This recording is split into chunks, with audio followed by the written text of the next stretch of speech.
Assalamualaikum warahmatullahi wabarakatuh. Perkenalkan, nama saya Madyo Natri, CPNS Pemerintah Kabupaten Magelang, unit kerja di Kecamatan Muntilan. Pada kesempatan ini kita akan berbincang-bincang dengan salah satu pejabat publik di Kecamatan Muntilan, yaitu beliau Bapak Dr. Andes Tito Kristianto MM selaku Sekretaris Kecamatan Muntilan. Kali ini kita akan membahas tentang ASN beraneka. ASN beraneka itu apa? Nanti akan panjang lebar dijelaskan oleh Bapak Tito Kristianto. Untuk itu mari kita simak bersama. Terima kasih Mas Madyo atas waktu yang diberikan pada saya untuk berbincang-bincang tentang masalah ASN yang beraneka. Sebelumnya saya ucapkan Assalamualaikum warahmatullahi wabarakatuh. Apa yang panjenengan sampaikan tadi bahwa ASN itu aparatur sipil negara, singkat dengan ASN, ini sekarang harus mempunyai jiwa yang beraneka. Beraneka di sini bukan berarti aneka bermacam-macam dalam hal yang barang ataupun apalah. Tapi yang dimau di sini adalah aneka ini singkatan dari A-nya itu adalah akuntabilitas, kemudian N-nya adalah nasionalisme, kemudian E-nya itu adalah etika publik, keempat K-nya adalah komitmen mutu, dan yang terakhir A-nya adalah anti korupsi. Itu yang disebut dengan ASN yang beraneka. Oke Bapak, lalu tadi yang pertama aneka itu A yang pertama itu adalah akuntabilitas ya Pak? Iya betul. Akuntabilitas sendiri itu apa ya Pak bagi ASN? Ya, akuntabilitas itu adalah, kalau kita sebut akuntabilitas itu artinya adalah tanggung jawab. Kata dasarnya adalah tanggung jawab. Kalau kita jabarkan ini sangat luas sekali. Ya, ini pertanggungjawaban. Kemudian kalau hubungannya dengan ASN, panjenengan sebagai CPNS dan nanti jelas salah satu ASN, ini akuntabilitas itu bahwa kita bekerja di sebuah instansi ataupun di mana saja kita bertugas itu harus bisa menempatkan diri. Artinya bahwa kita bekerja itu secara individu, secara kelompok, ataupun kita juga membawa bersama instansi. Kalau kelompok individu itu artinya bahwa kita ini harus bisa mempertanggungjawabkan apa yang kita kerjakan. Tugas kita apa di kantor itu, di instansi itu adalah secara individu. Kemudian secara kelompok kita tentunya dalam bekerja sebagai manusia, kita tidak bisa hidup sendiri. Memang ada kalanya kita bisa hidup sendiri, tapi kita juga kadang-kadang juga memerlukan hidup secara kelompok. Demikian juga dalam bertugas, kita kadang-kadang bertugas secara perorangan, kemudian secara kelompok. Secara perorangan tadi sudah saya jelaskan, panjenengan juga harus bisa membawa diri dalam melaksanakan tugas individu, harus bisa melaksanakan tugas itu sebaik mungkin seperti apa yang diinginkan oleh pimpinan kita, dan juga sesuai dengan seharusnya yang kita lakukan. Kemudian dengan kelompok kita tentunya berhubungan dengan orang lain. Orang lain kan bermacam-macam, ada mempunyai sifat seperti ini dan sebagainya. Di dalam kelompok itu menyatu, tentunya kita juga harus bisa saling menyesuaikan. Pekerjaan kelompok juga harus bisa menyelesaikan secara kelompok, dan hasilnya nanti pun juga baik secara kelompok. Kemudian yang ketiga, kita bekerja secara instansi, artinya secara menyeluruh. Karena kita juga bagian dari instansi, maka dadanya kita pun juga harus bisa menjaga instansi tersebut, melaksanakan tugas-tugas instansi sampai selesai tuntas dan sesuai dengan aturan, sesuai dengan tugas tupoksi yang seharusnya kita laksanakan. Dan kita sebagai ASN, janganlah kita hanya berbicara masalah hak, tapi juga kewajiban. Nah, kewajiban ini salah satu bentuk dari kita akuntabilitas dari ASN. Jadi harapan kita semua bahwa ASN ini harus memiliki jiwa akuntabilitas. Ini apa yang kita lakukan itu bisa dipertanggungjawabkan secara publik, baik itu kepada diri sendiri, kelompok maupun instansi yang lebih luas. Terima kasih Bapak atas jawabannya, sangat jelas sekali tadi berkaitan dengan akuntabilitas. Yang selanjutnya aneka, N-nya adalah nasionalisme Bapak. Lalu apa implementasi ASN dalam nasionalisme? Itu seperti apa bentuk dan contohnya Pak? Iya, begini Mas Matteo. Jadi kalau kita lihat nasionalisme ini, orang masih berpandangan, berpikiran bahwa nasionalisme itu adalah sebuah nilai-nilai kebangsaan, cinta tanah air, itu yang dalam arti luas. Tetapi hubungannya dengan kita dalam bekerja sebagai ASN itu kita harus mempunyai semangat atau jiwa nasionalisme. Nah, nasionalisme di sini di dalam kita bekerja di sebuah instansi ini adalah mempunyai jiwa, dalam arti sempit di unit kerja itu kita harus mempunyai jiwa semangat untuk mencintai instansi kita, pemerintahan kita, tugas-tugas kita, rasa kebangsaan kita, rasa memiliki dari instansi kita ini, pemerintahan kita ini. Inilah sama dengan yang disebut dengan sebuah nasionalisme. Kalau dulu namanya perjuangan zaman kemerdekaan tentulah berjuang melawan penjajah. Tetapi kalau kita jabarkan bahwa kalau kita membangun atau berjuang, tidak hanya kita harus melawan dengan peperangan, tapi kita bekerja itu juga sebuah wujud dari rasa nasionalisme. Tentunya bekerja sesuai dengan koridor aturan-aturan yang berlaku di dalam bermasyarakat ataupun di dalam pemerintahan. Contoh dari nasionalisme yang ada, sebenarnya kita bekerja dengan sungguh-sungguh sesuai dengan tupoksi kita, dengan semangat tanpa mengeluh, tanpa kita harus mengandalkan ataupun menginginkan timbal balik, pamrih. Itu salah satu juga wujud dari kita rasa nasionalisme. Janganlah mengeluh, apa yang menjadi tugas kita laksanakan, apa yang menjadi kewajiban kita laksanakan dengan itu sebuah wujud dari nasionalisme.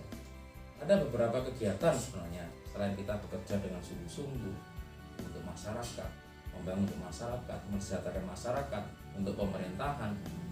Ini ada juga yang sering kita lakukan setiap hari. Contoh, kita melaksanakan apel pagi. Apel pagi yang rutin bisa kita lakukan ya, kalau pada masa sebelum pandemi kita setiap hari Senin selalu apel kinerja, kemudian apel pagi dengan tertib jam 7 masuk, kita pulang nanti jam setengah 4. Kemudian kalau masa-masa sekarang kita cukup apel lewat virtual, itu adalah salah satu wujud kita nasionalisme. Kemudian ada program di pemerintahan kita setiap hari Selasa dan Kamis, kita selalu setiap pukul 10 kita mendengarkan lagu Indonesia Raya, itu juga salah satu. Kemudian juga setiap hari Rabu dan Jumat kita juga membacakan serta menirukan Pancasila. Ini adalah juga wujud dari nasionalisme. Karena apa ini perlu seperti itu? Karena sekarang sudah mulai berkurang. Saya tidak mengatakan hilang, tapi mulai berkurang rasa-rasa seperti itu. Nah, dengan program pemerintah seperti ini sangat bagus sekali. Karena tidak kita pungkiri, banyak anak yang tidak hafal dengan itu, dengan Pancasila dan sebagainya. Itu banyak. Ya sering kita temui. Nah, kemudian kita ada program seperti itu, selain kita tahu, bahkan kita juga bisa mencerna, merasakan, kemudian juga mengembangkan, melaksanakan apa kandungan-kandungan kaidah-kaidah yang ada di dalam setiap sila-sila itu.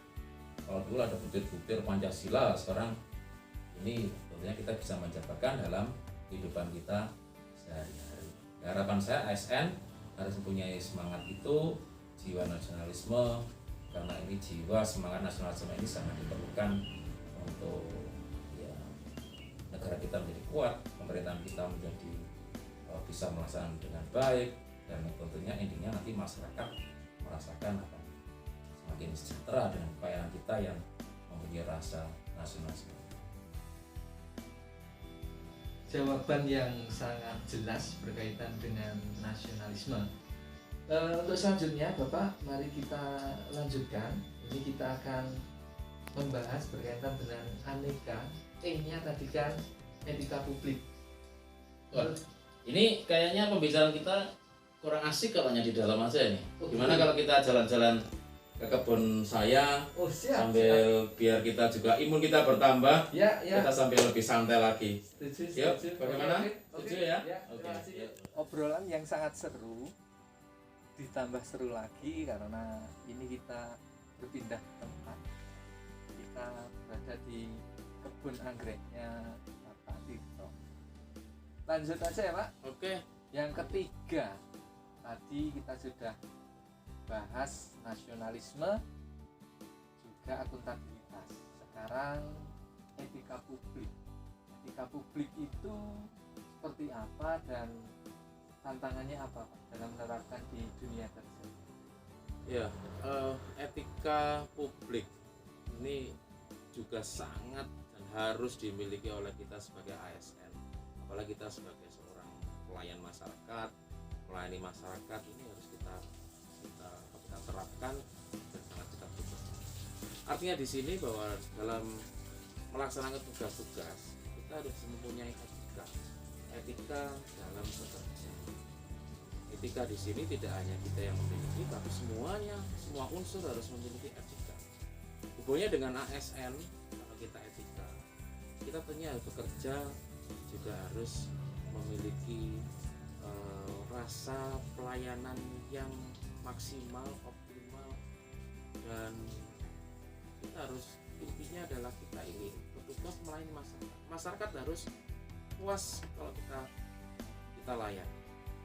Dalam hal bekerja, kita juga harus memiliki rasa kesabaran, melayani dengan baik, tidak boleh pilih kasih.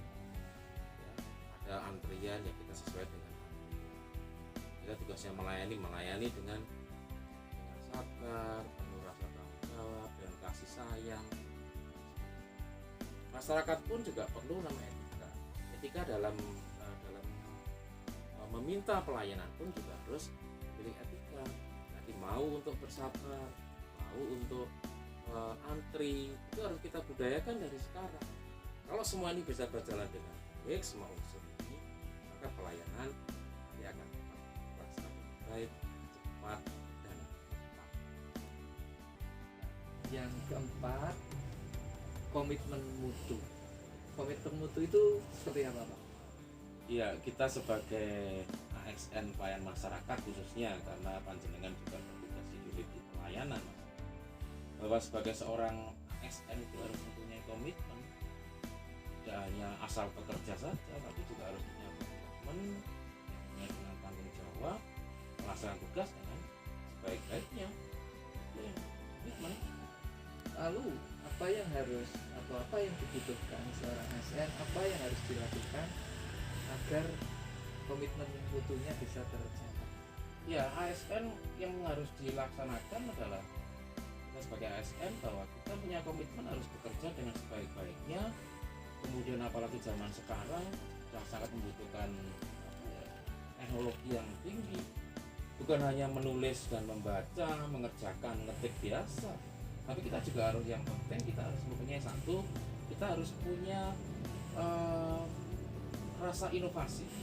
Yang kedua, kita juga harus memiliki teknologi, mempunyai teknologi, karena sekarang teknologi sangat dibutuhkan.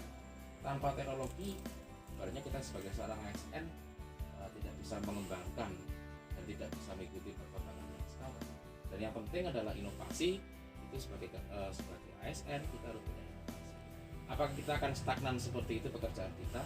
Tapi kita harus punya wawasan yang luas, inovasi, sehingga nanti di unit kerja kita itu akan semakin berkembang ke arah yang lebih. Terakhir ini aneka, terakhir adalah anti korupsi. Pak Tito kan sudah melanglang buana di pemerintahan Kabupaten Magelang berpuluh-puluh tahun mungkin ya. Tentu yang namanya anti korupsi itu sudah wajib dilakukan. Tapi saya yakin tidak semudah kata anti korupsi untuk diucapkan. Penerapannya akan sangat sulit. Pertanyaan saya, apa tantangan dan hambatan Pak dalam agar ASN itu bisa anti korupsi? Sangat menarik ini gongnya aneka ini anti korupsi. Jadi masyarakat luas tahunya korupsi hanya masalah uang. Sebenarnya korupsi ini tidak hanya uang tapi banyak hal, apalagi kita ASN. Kuncinya adalah jangan korupsi, lan ojo korupsi.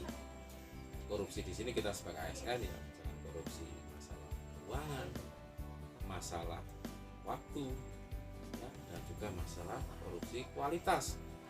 Kalau keuangan jelas tadi ada hubungannya dengan akuntabilitas.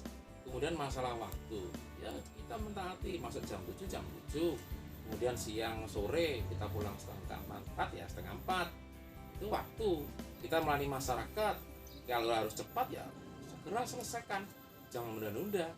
Kan yang sering sekali menunda-nunda, nanti ya diambil. Kalau bisa sekarang. Kemudian kualitas di sini kita melayani masyarakat sebaik-baiknya. Jangan asal-asalan sambil baca koran kita melayani masyarakat, jangan. Ini hubungannya dengan etika, tetapi juga ini adalah korupsi dalam kualitas kita dalam memberikan pelayanan pada masyarakat. Ini hubungannya dengan korupsi. Kemudian yang ojo ngapusi, apa yang kita sampaikan ke masyarakat itu harusnya betul. Sekarang banyak sekali berita hoax di mana-mana. Ya kalau kita sampaikan apa adanya sesuai dengan aturan, sesuai dengan edaran, dan seharusnya apa yang kita sampaikan itu harus betul. Karena apa yang kita sampaikan itu akan diteruskan ke masyarakat yang lebih luas. Sebenarnya apa yang kita sampaikan ini tidak betul, bahwa kasihan masyarakat menerimanya juga akan bermacam-macam dan meresahkan masyarakat. Untuk itu kita tetap harus sebagai ASN ojo korupsi, lan ojo ngapusi. Luar biasa sekali bincang-bincang kita hari ini Pak Tito. Terima kasih banyak atas waktu yang telah diluangkan. Mungkin sebelum saya tutup ada hal-hal lain yang akan disampaikan. Baik, terima kasih Mas atas kesempatannya kita ngobrol-ngobrol bareng. Tapi mohon maaf hanya di kebunan seperti ini. Luar biasa. Ya, terima kasih. Mudah-mudahan panjenengan diberikan kesehatan selalu. Amin. Dan nanti bisa melaksanakan sebagai ASN yang betul-betul beraneka, bisa melaksanakan dengan baik, dan itu semua dimulai dari panjenengan. Dan nanti harapan kami juga bisa menyeluruh terhadap semua ASN yang ada. Amin. Mungkin itu teman-teman semua bincang-bincang kita kali ini berkaitan dengan ASN beraneka. Sampai ketemu di lain kesempatan. Assalamualaikum warahmatullahi wabarakatuh. Waalaikumsalam.